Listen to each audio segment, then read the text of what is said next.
Bonjour à tous, soyez les bienvenus.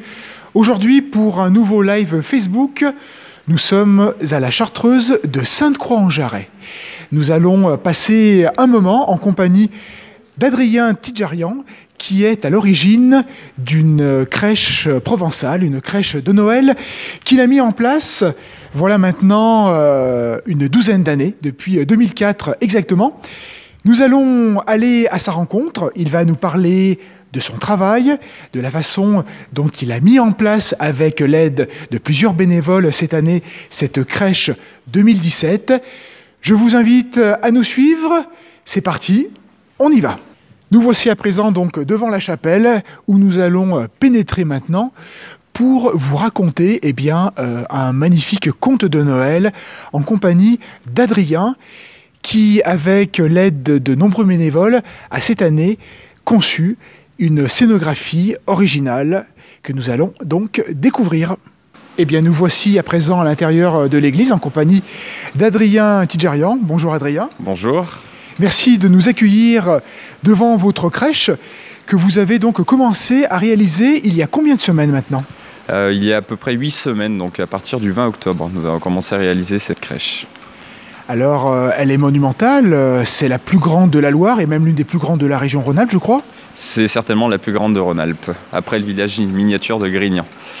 Combien de bénévoles donc vous donnent la main pour réaliser chaque année, depuis maintenant donc je crois 14 ans, cette crèche provençale ? Alors proprement dit, pour l'installation, c'est 5 à 6 bénévoles et une quarantaine de bénévoles pour les permanences.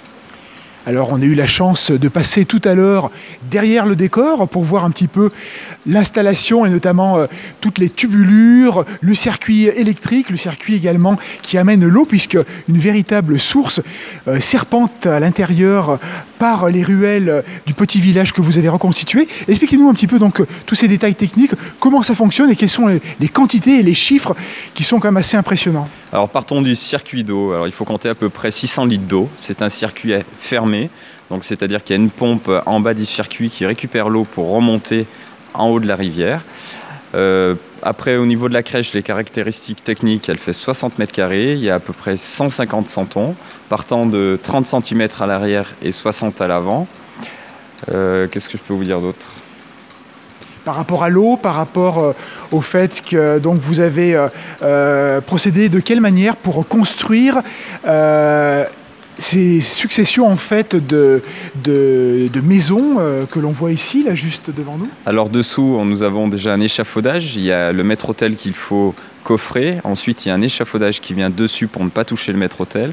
Et nous avons une succession d'assemblage de planches déjà pour faire le support. Ensuite vient le moment du décor. Donc j'ai créé au fil des années des dizaines de maisons, des maisons qu'on peut tourner d'une façon ou d'une autre en fonction des années, suivant l'envie. Et nous les assemblons avec le décor, donc avec de la mousse, des souches d'olivier et de la végétation. Alors je vous propose maintenant de faire une petite visite. On va se balader à travers donc, ce petit village provençal typique qui nous replonge dans le passé, dans une culture mémorielle et un patrimoine quelque peu oublié. Alors Adrien, je vous laisse passer devant moi. Allez-y. Alors on commence par quoi ? Dites-moi un petit peu. On va commencer quand même par la Sainte Famille. Par la Sainte Famille, donc que nous voyons sur notre droite. Qui est l'essentiel de la crèche. Détaillez-nous un petit peu les personnages. Alors ce sont des personnages, donc vous retrouvez la Sainte Famille. L'enfant Jésus, bien entendu, traditionnellement sera mis le 24 décembre au soir. On retrouve un personnage emblématique de la crèche provençale qui est le Ravi, qui est à droite, sur notre droite, à côté du Saint-Joseph. Vous retrouvez aussi des bergers. Viendra ensuite, au moment de l'Épiphanie, les rois mages. Très bien. Alors, nous continuons. Des santons en cire qui datent probablement 1830-1850. Ils ont été fabriqués par les carmélites d'Avignon. Alors ce sont des santons à carnation, c'est-à-dire que vous retrouvez simplement les membres en cire, tout le reste est en paille. C'est un mannequin de paille. Très bien. Nous continuons, donc derrière vous, j'aperçois un moulin que n'aurait pas renié Alphonse Daudet sans doute, avec donc le meunier bien sûr, sur la petite colline qui est donc au pied de l'église, au pied du village. Voilà, vous retrouvez en toile de fond le Mont Ventoux qui est le géant de Provence. Et d'ailleurs, c'est un petit clin d'œil parce qu'on le retrouve quand vous montez au sommet du Pilat, à Leuillon ou à Partant-Clair, on arrive à le voir. Voilà. Donc vous retrouvez le Mont Ventoux qui domine la crèche et un village perché au milieu. On retrouve le moulin avant, le moulin à huile d'olive, le village avec son église, ses boutiques. Et de l'autre côté de la crèche, vous retrouverez la distillerie avec le champ de lavande. Et cette petite musique très agréable de l'eau qui serpente sur les pierres à travers le village. On aperçoit le pêcheur sur ces images. On va donc se reculer et un petit peu aller de l'autre côté maintenant de votre crèche.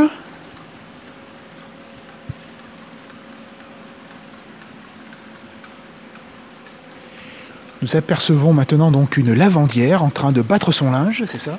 Exactement, donc il y en a une qui est au bord de l'eau en train de frotter son linge avec un savon et on retrouve au bord du lavoir une lavandière qui est en train de rincer son linge. Alors si on détaille maintenant un petit peu plus haut, remontons. Alors remontant dessus les lavandières, on retrouve des métiers très anciens comme le vannier, la fileuse. Au-dessus, on retrouve le boulanger qui vient fourner son pain. Vous avez une mamée qui vient lever l'eau du puits, la farandole, tous les métiers vraiment qui existaient encore il y a très peu de temps, dans les années 50, 60.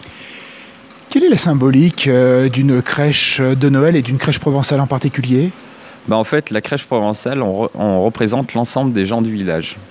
Et ce qu'on appelle la pastorale, donc c'est l'ensemble des gens du village qui vient apporter chacun leur offrande. Alors vous avez le meunier qui va venir apporter du blé, vous avez les lavandières qui sont en train de laver le linge pour apporter des draps propres pour la naissance du petit. Vous pouvez avoir aussi les cueilleuses d'olives qui vont apporter quelques olives en offrande à l'enfant Jésus. Voilà. Donc tout ce petit peuple vient rendre visite à la naissance de l'enfant Jésus. Les visites ont débuté donc ce week-end, c'est-à-dire le 9 décembre, et se poursuivent tout le mois de décembre, après Noël également. À quelle heure peut-on venir donc visiter la crèche? Alors la crèche est ouverte les week-ends de 14h à 17h, ainsi que tous les jours pendant les vacances scolaires de 14h à 17h également, excepté le 1er janvier. Après les vacances scolaires, on se retrouvera aussi les week-ends jusqu'au 21 janvier. Suivant les mêmes horaires. Avec une modique participation.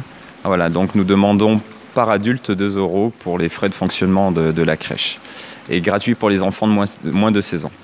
Très bien. Alors cette année, quelles ont été les contraintes et puis aussi le cahier des charges que vous aviez pour cette crèche 2017? Il n'y a pas eu de contraintes particulières proprement dites, c'est beaucoup l'imagination qui marche. Nous avions comme thème les olivades, donc c'est la cueillette des olives en Provence. Et puis j'avais fait un croquis pour avoir une certaine forme du village, pour vraiment changer l'agencement de la crèche. Voilà. C'est important ça, d'avoir chaque année quelque part une représentation différente pour ne pas lasser, ne pas vous lasser aussi, j'imagine. Ne pas me lasser, ne pas lasser aussi les gens qui viennent visiter, et puis aussi faire découvrir peut-être un métier, une tradition que voilà, chaque année à mettre à l'honneur. D'accord. Vous avez un œil, j'imagine, assez pointu et tourné vers le sud de la France, vers la Provence, qui est donc la terre d'élection des Santons. Comment là-bas, vous qui allez donc régulièrement, qui étiez ce week-end dans le Vaucluse, du côté d'Orange, vit-on la passion de Noël, la passion autour des Santons et des crèches? Ça commence à la Sainte-Barbe, donc le 4 décembre. Les Provençaux vont mettre des petits grains de blé sur un lit de coton, dans une soucoupe ou dans une assiette. Et en fonction de l'importance que vont prendre les germes de blé, l'année sera bonne ou non. Voilà. Ensuite, il y a toute la période, donc c'est le début de la période dite calandale. On retrouve ensuite la veillée de Noël avec les 13 desserts. Ensuite, le jour de Noël, et on clôture la crèche le 2 février, jour de la Chandeleur, où on vient faire ce qu'on appelle une crèche blanche. On représente en fait la présentation de Jésus au temple. Et bien voilà, j'espère qu'avec tout ça, nous vous avons donné envie de venir ici à Sainte-Croix-en-Jarret pour visiter la crèche de Noël, la crèche d'Adrien. Donc rendez-vous à très bientôt, passez de très belles fêtes de fin d'année. Et nous vous disons à très bientôt. Au revoir. Merci Adrien. Merci à vous pour votre fidélité aussi.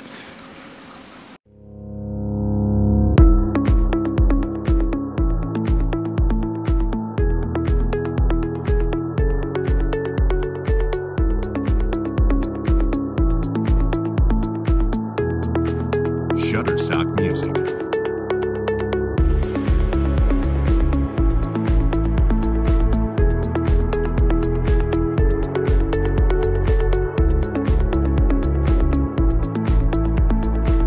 Shutterstock Music.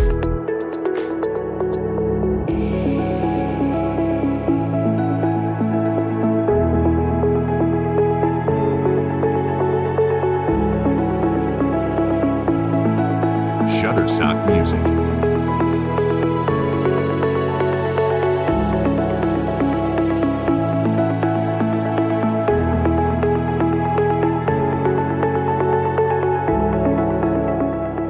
Shutterstock Music.